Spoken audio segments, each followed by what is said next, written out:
Հին Եգիպտոսը քաղաքակրթության հնագույն կենտրոններից էր։ Հին եգիպտացիներն այն ժամանակ անբավենպաստ պայմաններում ստեղծել են ուժեղ պետություն։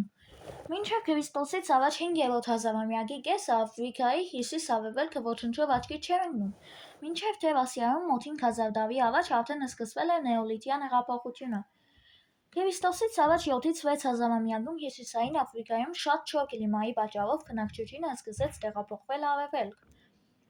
Նեղոսի չորի մակարդակը շատ էր բարձրանում, երբեմն էլ այնքան էր նվազում, որ իսկական աղետ էր դառնում մարդկանց համար։ Այս պատճառով պետք էր կառավարել Նեղոսի մակարդակի տատանումները։ Հին եգիպտացիները կարողացան անել դա և նույնիսկ ծառայեցնել իրենց նպատակներին։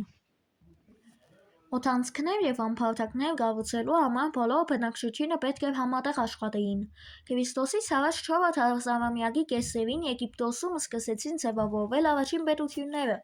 և նույն հազարամյակի վերջերին դրանք միավորվեցին և ստեղծվեց առաջին միասնական պետությունը։ Այդ պետության առաջին արքան Մինան էր, իսկ մայրաքաղաքը Մեմֆիսը։ Եգիպտացի քրդերն ամեն տարի արձանագրում էին Նեղոսի մակարդակի բարձրացումները։